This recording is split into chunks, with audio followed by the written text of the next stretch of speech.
Okay, ji, Assalamu alaikum. So, in the last class, we discussed the marking scheme of this question, right? In the last class, we discussed marking scheme of this question, and the question was explain what is meant by equilibrium in perfectly competitive firm. Explain what is meant by equilibrium in perfectly competitive firm. Analyze different level of profits, and consider view that efficiency is always achieved in perfect competition or not. So I told you that in 20 mark a question, 14 marks are for knowledge and analysis, 6 marks are for evaluation. So first we will define what is perfect market structure, what is perfect competition, then we will define what is total revenue, marginal revenue, then we will define what is profit maximizing level of output, which is a point where marginal cost is equal to marginal revenue. Then we will define different level of profits, which includes supernormal, normal profit, subnormal profits. That's it, and then we will go towards the conclusion part. Okay, so we are starting our answer. Please make sure you are with me. Okay, let's start. We will be inshallah writing the whole answer. I'm going to try that I can complete it within our time. Okay, so let's start this answer. So let's start with perfect competition. Perfect competition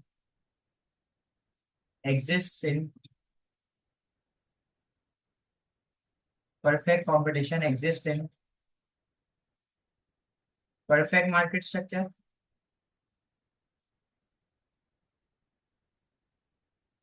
Perfect competition exists in perfect market. Perfect competition exist in perfect market structure. Sir perfect competition में कौन सी demand होती है? Perfectly elastic demand ना. Where there is perfectly elastic demand. Sir perfectly elastic demand में कितने producers होते हैं? थाउजेंड्स ऑफ प्रोड्यूसर्स होते हैं. Is where there is perfectly elastic demand. Where there are thousands of producers.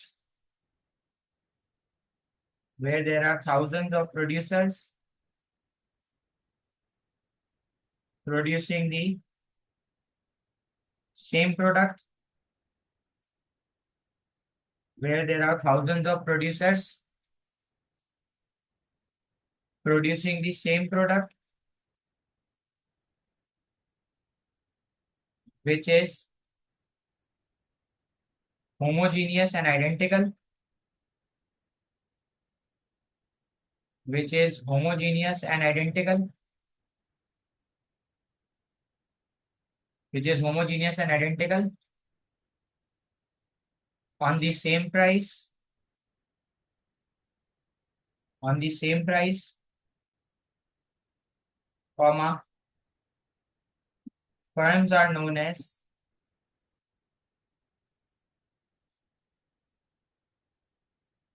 firms are known as price taker. ठीक है. Perfect competition perfect market structure के अंदर होता है. परफेक्ट मार्केट स्ट्रक्चर में परफेक्टली इलास्टिक डिमांड है. परफेक्टली इलास्टिक डिमांड में thousands of producers हैं, वो लोग सेम प्रोडक्ट बनाएंगे जो कि होमोजीनियस और आइडेंटिकल है और सेम प्राइस पे बेचेंगे, और यहाँ पे फर्म्स को प्राइस टेकर कहते हैं. सही है.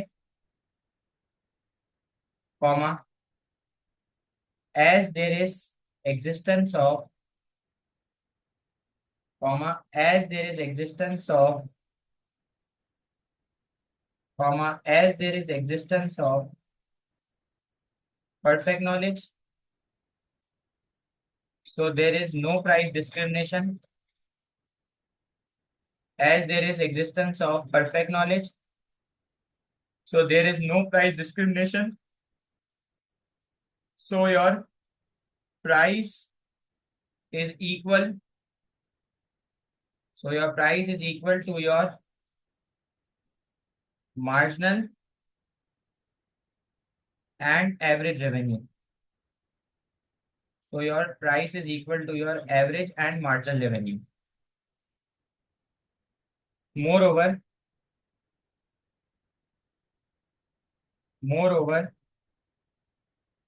the only way, बेटा आपको याद है सबकी प्राइस सेम है, तो अगर कोई भी बंदा प्राइस को बढ़ाएगा तो वो मार्केट के बाहर होगा.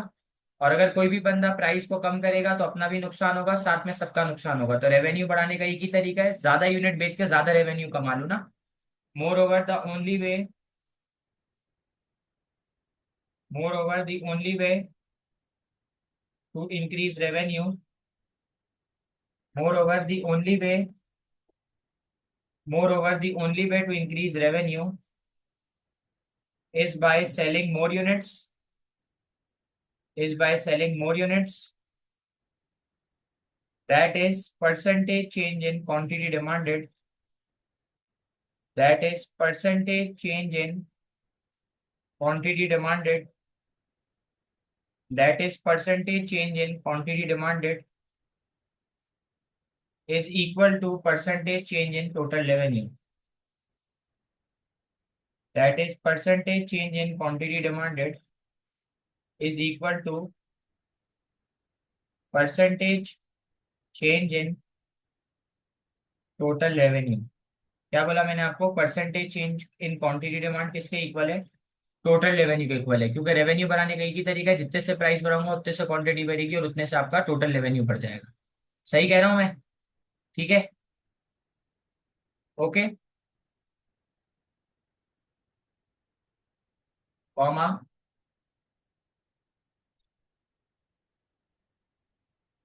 Comma a horizontal curve is made as shown in comma horizontal demand curve is made. ठीक है, no need to make the diagram. Okay, comma horizontal demand curve is made. Okay, तो ये हमने इंट्रोडक्शन दे दिया कि सर ये perfect market structure, perfect competition क्या है। अब हम लोग बताएंगे इसको, टोटल रेवेन्यू क्या होता है, मार्जिनल रेवेन्यू क्या है, एवरेज रेवेन्यू क्या है ना। अब आप मुझे बताओ, अब मैं इसको क्या बताऊंगा? अब मैं इसको बताऊंगा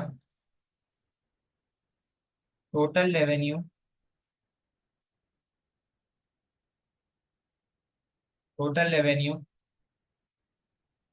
is the total sales of producer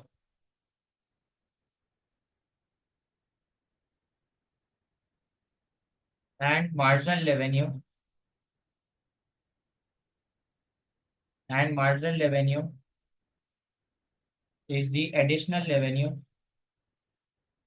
and marginal revenue is the additional revenue earned by selling every additional unit. ठीक है, अब मैंने इसको क्या बता दिया? मैंने इसको बता दिया कि मार्जिनल रेवेन्यू क्या होता है। मार्जिनल रेवेन्यू हर एडिशनल यूनिट को जो रेवेन्यू कमा के मिलेगा उसको मार्जिनल रेवेन्यू कहते हैं। सर अब मैं इसको बता दूं मार्जिनल कॉस्ट क्या है। What is marginal cost? Can anyone please tell me? Marginal cost additional good को बनाने की एडिशनल कॉस्ट है ना, तो इधर लिखो marginal cost is the additional cost of producing every additional unit. ठीक है sir, what is marginal cost? Marginal cost is additional cost of producing every additional unit. Marginal cost her good को बनाने की एडिशनल कॉस्ट है। तो इधर लिख दो भाई, is additional cost of producing every additional unit. अब मुझे इसको बताना पड़ेगा कि profit maximising level of output क्या होता है। देखिए मैंने नॉलेज वाला पार्ट जो है ना वो कवर कर लिया है। मैंने नॉलेज वाला पार्ट कवर कर लिया है। देखिए नॉलेज का नंबर मैंने पूरा ले लिया है। ठीक है हमजा, नॉलेज का नंबर मेरा पूरा हो गया है। मैंने बता दिया परफेक्ट मार्केट स्ट्रक्चर क्या है, परफेक्ट कंपटीशन क्या है, प्रोडक्ट के बारे में बता दिया, प्राइस के बारे में, टोटल रेवेन्यू क्या है, मार्जिनल रेवेन्यू क्या है, मार्जिनल कॉस्ट का ये भी बता दिया। अब मैं इसको बताऊंगा कि परफेक्ट कंपटीशन में फर्म ऑपरेट किधर करती है। परफेक्ट कंपटीशन में फर्म ऑपरेट करती है प्रॉफिट मैक्सिमाइजिंग लेवल पे, और प्रॉफिट मैक्सिमाइजिंग लेवल क्या है? MC is equal to MR। अब मुझे पूरा ये समझाना पड़ेगा। अब मुझे पूरा ये समझाना पड़ेगा क्योंकि हर प्रॉफिट के स्टेज में ये चीज तो आएगी। तो अब मैं क्या करूँ? अब मैं सबसे पहले डायग्राम बना देता हूँ। ओके, सबसे पहले मैंने लेबलिंग कर दी PC&R। PCR means price cost revenue, और नीचे आ गया quantity. Sir demand curve horizontal बनेगा। सर डिमांड कर्व हॉरिजॉन्टल क्यों बनेगा? क्योंकि अगर आपको याद हो मिस्टर डार्ट, परफेक्ट कंपटीशन में परफेक्ट नॉलेज है, प्राइस डिस्क्रिमिनेशन नहीं होगी, इसलिए जो आपकी प्राइस है वही आपका एवरेज रेवेन्यू है, वही आपका मार्जिनल रेवेन्यू है, और वो प्राइस के इक्वल है। सर ये जो लाइन हो गई, इस लाइन को क्या कहते हैं? This Nike sign is your marginal cost. Sir ये मार्जिनल कॉस्ट की लाइन हो गई, सही कह रहा हूँ? सर ये मार्जिनल कॉस्ट की लाइन हो गई।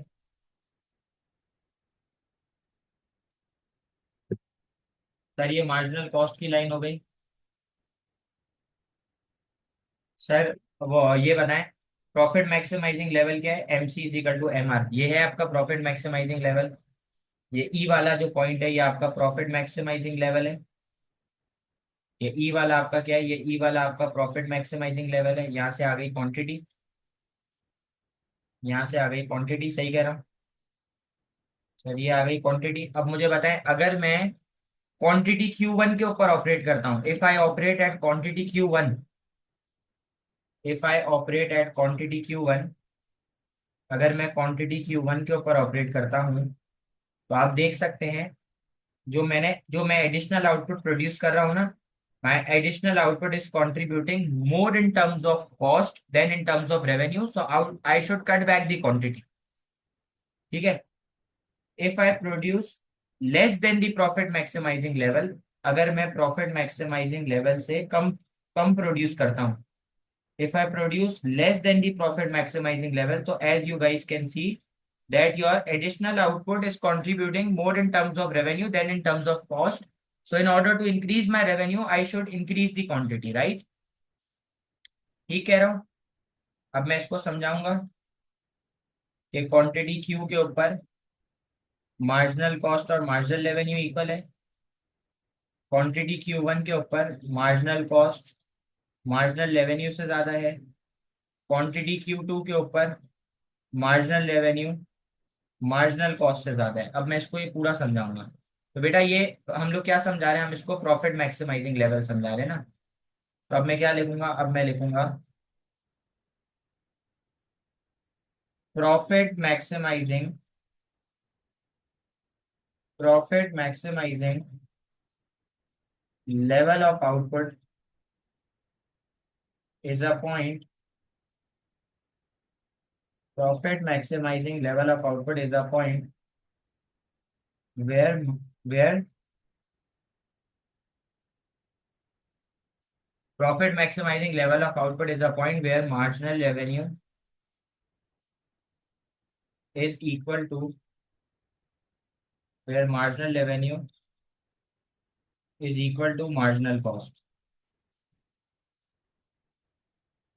If we are producing more than the profit maximizing level, if we are producing more than the profit maximizing level at quantity Q1, at quantity Q1, so every additional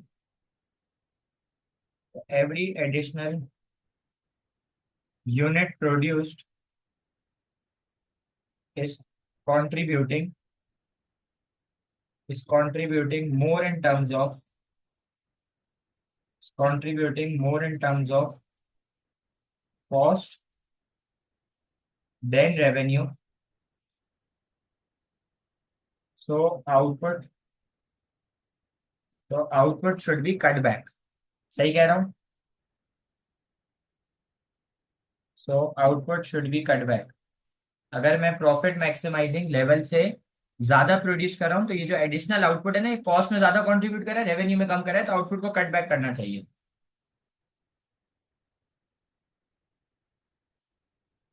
more over if we are producing, moreover if we are producing less than profit maximizing level, moreover if we are producing less than profit maximizing level at quantity Q2,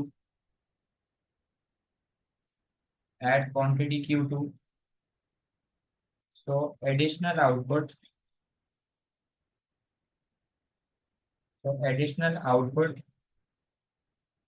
produced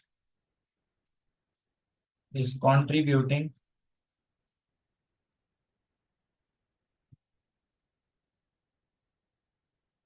is contributing more in terms of revenue, is contributing more in terms of revenue than cost. So output should be, output should be, output should be increased as shown in,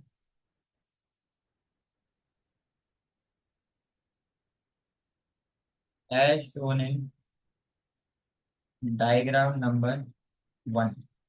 जी, आप check कर लें ये explanation correct है। Is it according to the diagram?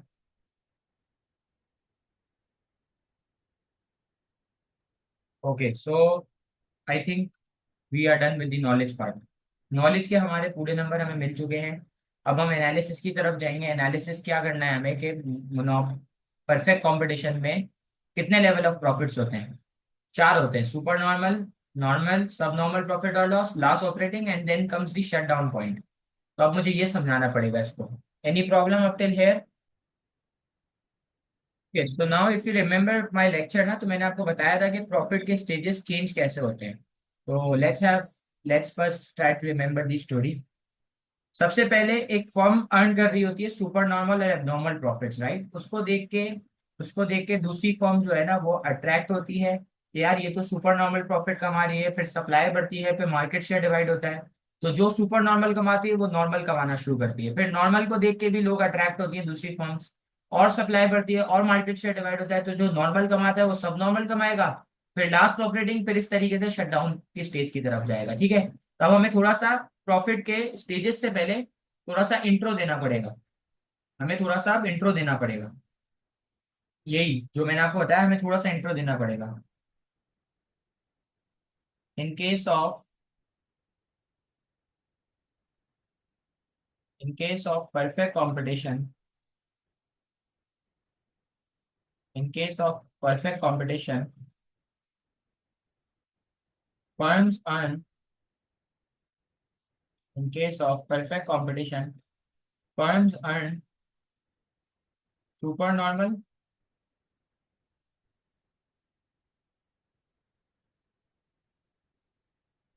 in case of perfect competition, firms earn supernormal or abnormal profit. Firms earn supernormal or abnormal profit. आधा घंटा क्या हुआ?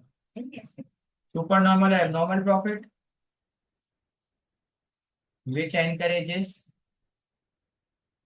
other firms to enter the industry. Sir, जब दूसरी firm देखेगी कि मैं super normal या एबनॉर्मल प्रॉफिट कमा रहा हूँ, तो फर्म्स एंटर होंगी, which will increase supply of firms, which will increase supply of firms,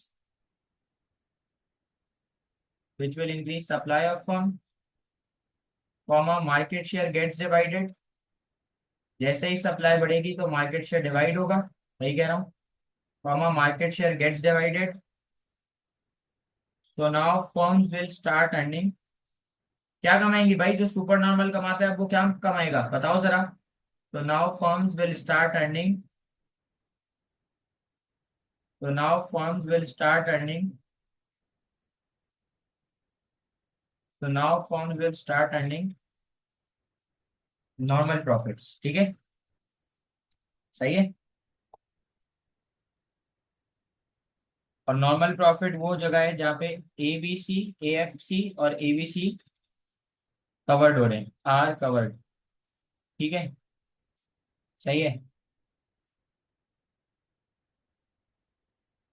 those firms earlier earning normal profit, those firms earlier earning normal profits will now earn subnormal profit or loss। जो पहले normal कमाता था, अब वो कमाएगा सब normal profit और loss. जहां पर EVC is being covered.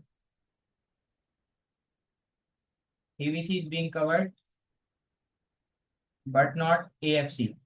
Average variable cost cover हो रही है लेकिन फिक्स कॉस्ट कवर नहीं हो रही.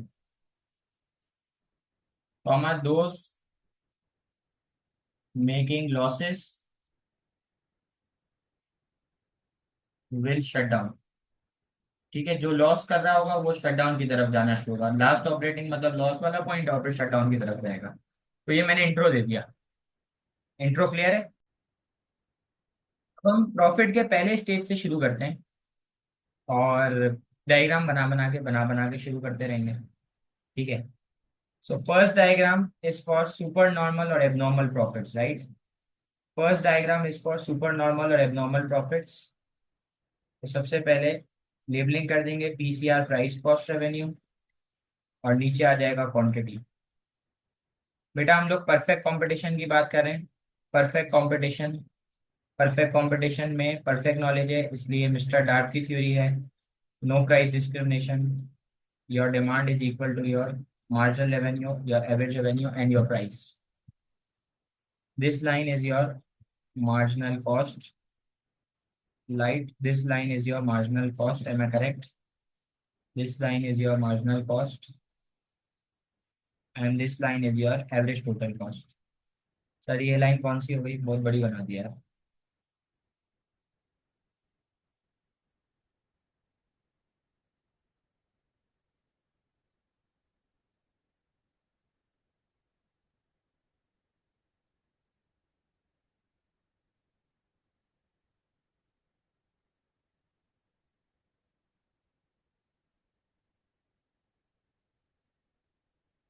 ये हो गई आपकी मार्जिनल कॉस्ट. ये हो गई आपकी एवरेज टोटल कॉस्ट. बताएं. और फर्म ऑपरेट करती है प्रॉफिट मैक्सिमाइजिंग पे. ये वाला पॉइंट है, ये इक्विलिब्रियम है. एमसीजी का to MR.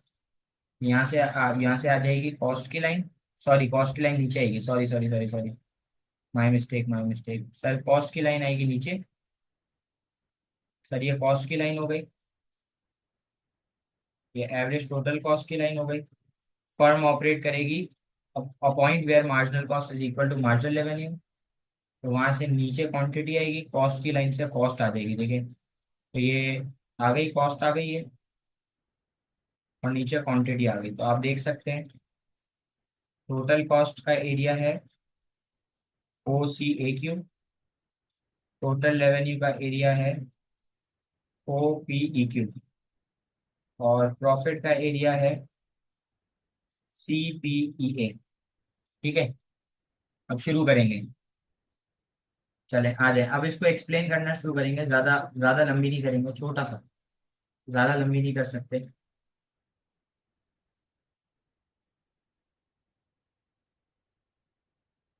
firms in perfect competition firms in perfect competition operates at profit maximizing level where MC is equal to MR, where a firm is earning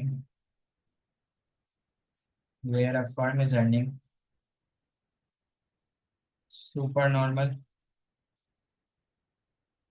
or abnormal profits, where your total revenue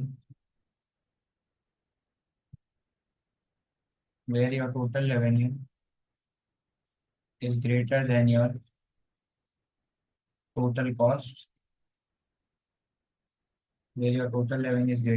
total cost, sir वो area कौन सा होगा, वो area होगा जहाँ पे total revenue और total cost equal होगी.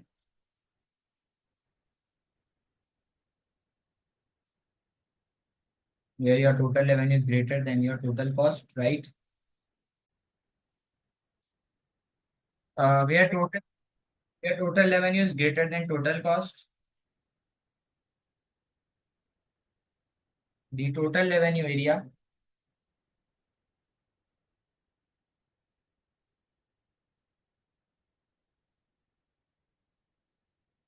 The total revenue area is OPEQ.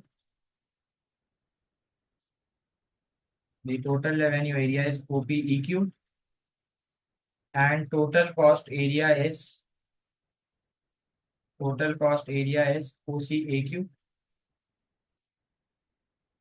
therefore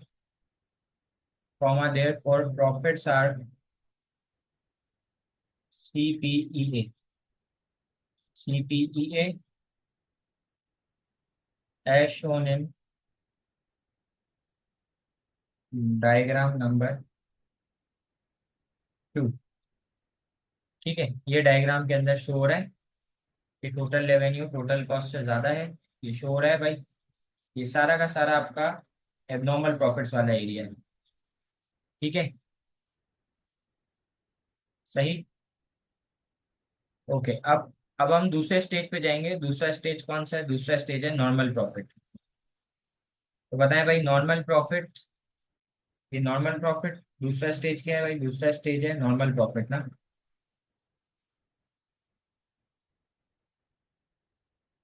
sir, दूसरा स्टेज हो गया,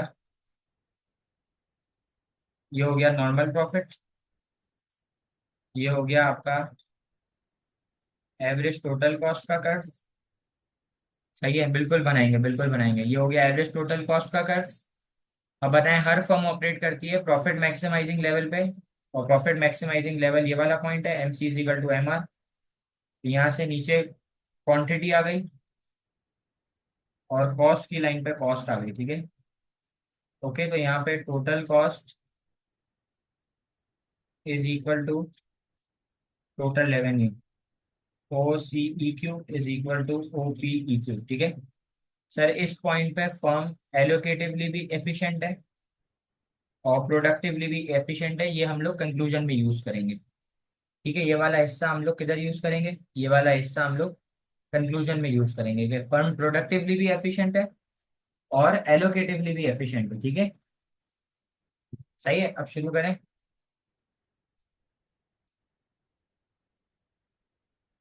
next paragraph. Okay, now what is normal profit? Normal profits, normal profits is the level of profit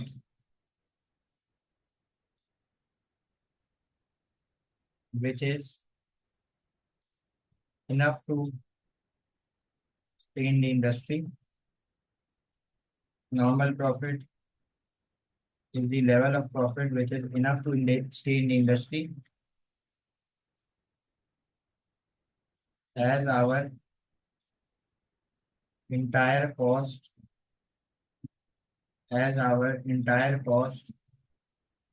is being covered. Sir, normal profit वो profit का level है जिसमें आपकी entire cost cover हो रही है। सही है।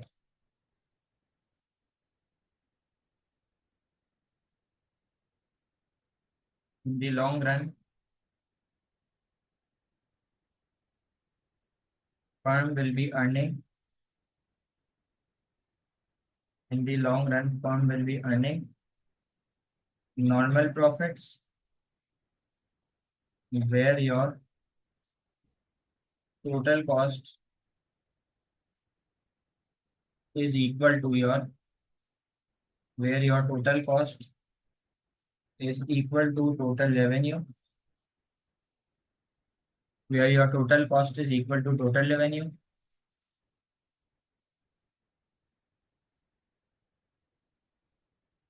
or your cost is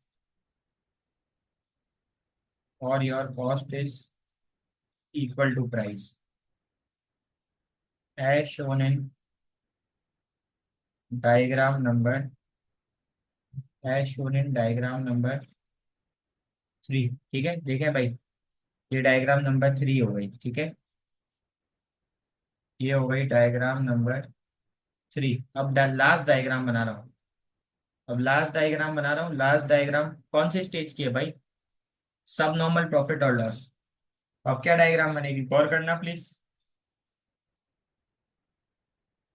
वापस ये बना दिया, वापस ये मिस्टर डार्क बना दिया। ठीक है, अब क्या करेंगे देखें भाई। सर सबसे पहले तो मार्जिनल कॉस्ट की लाइन को थोड़ा सा आगे ले जाता है। ओके, सबसे पहले ये लाइन हो गई, ये लाइन हो गई एवरेज टोटल कॉस्ट। ठीक है, और ये लाइन हो गई एवरेज वेरिएबल कॉस्ट। देखिए भाई, ये हो गई मार्जिनल कॉस्ट, ये हो गई एवरेज टोटल कॉस्ट, ये हो गई एवरेज वेरिएबल कॉस्ट। भाई फर्म ऑपरेट किधर करती है? प्रॉफिट मैक्सिमाइजिंग लेवल पे। और वो कौन सा पॉइंट है जहाँ पे marginal cost marginal revenue equal है? यहाँ से आ जाएगी कॉस्ट, और डिमांड कर्व से आ जाएगी प्राइस। ये कॉस्ट की लाइन हो गई, ये कॉस्ट की लाइन हो गई, और ये क्वांटिटी आ गई।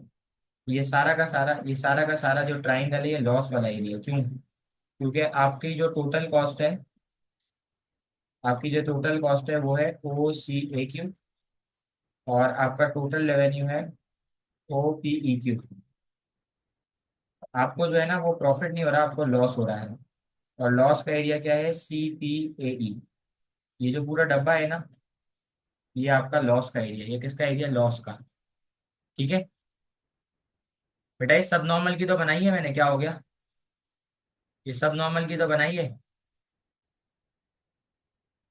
ओके, अब सब नॉर्मल समझा दूँ उसको। सब नॉर्मल में एवरेज वेरिएबल कॉस्ट कवर होती है, और एवरेज फिक्स कॉस्ट की थोड़ा सा हिस्सा कवर नहीं हो रहा होता। तो आप देखो थोड़ा सा हिस्सा अभी भी अनकवर्ड है, थोड़ा सा हिस्सा आप देखो अभी भी अनकवर्ड है। एवरेज फिक्स कॉस्ट का थोड़ा सा हिस्सा ये अनकवर्ड है अभी भी। ठीक है, ओके मादिया।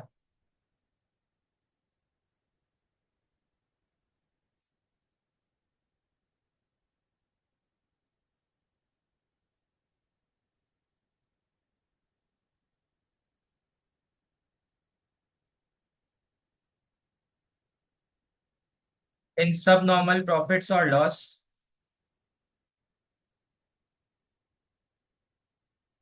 इन सब नॉर्मल प्रॉफिट्स और loss in the short run firms में एक्सपीरियंस। हाँ, अनकवर वही ना, लॉस वाला हिस्सा है, समझ गई ना? In the short run firms में एक्सपीरियंस, इन सब नॉर्मल पर in the short run firms में be able to cover, firms may be able to cover entire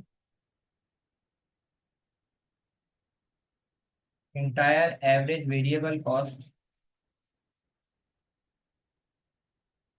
entire average variable cost and some part of average fixed cost, right? The firms will the firms will continue to produce, the firms will continue to produce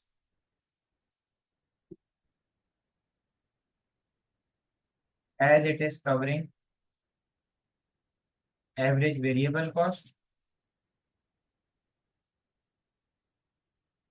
but will stop the production, but will stop the production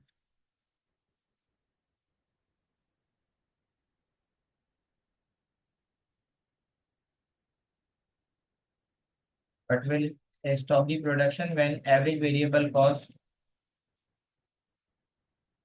is greater than price,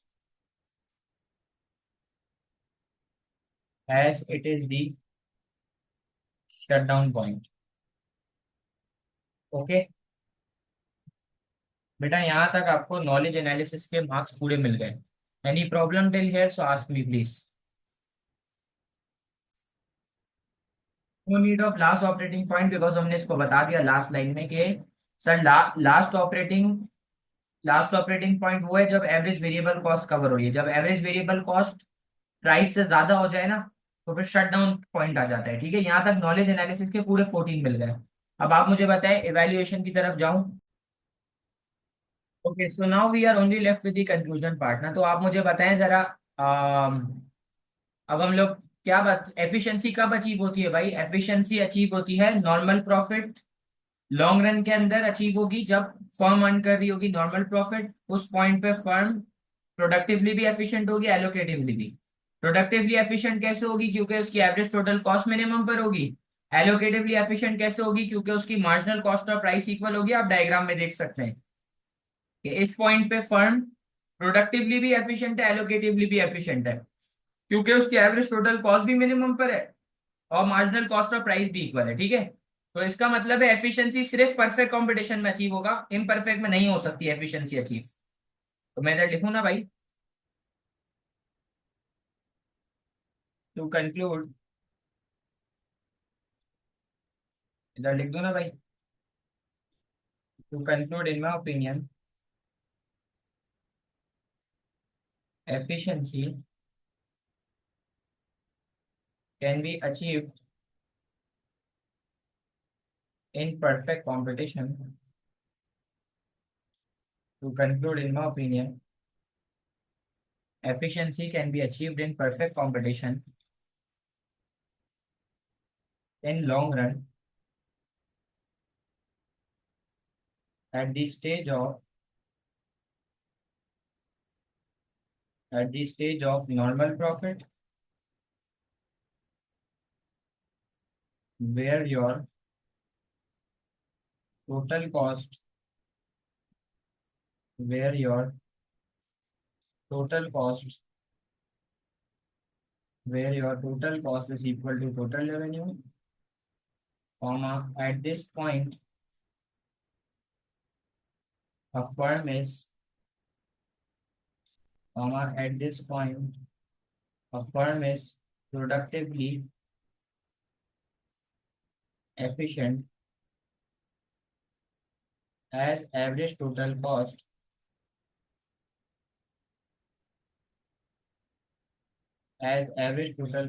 is at its minimum, and the firm is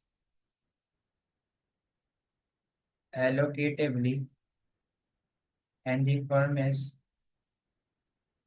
allocatively efficient as marginal cost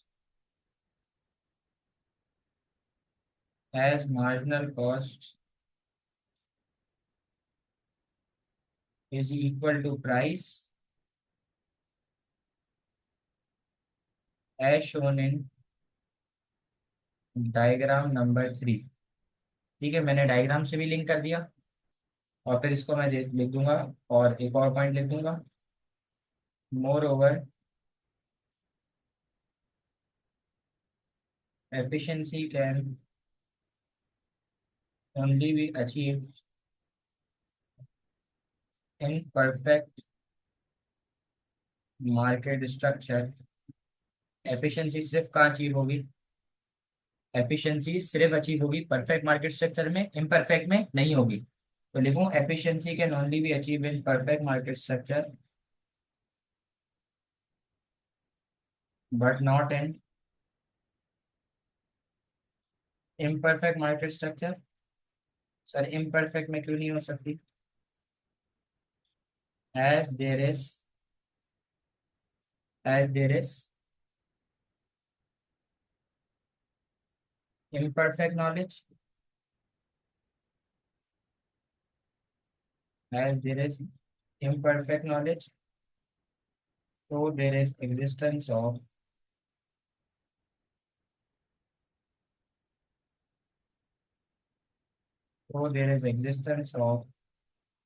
price discrimination।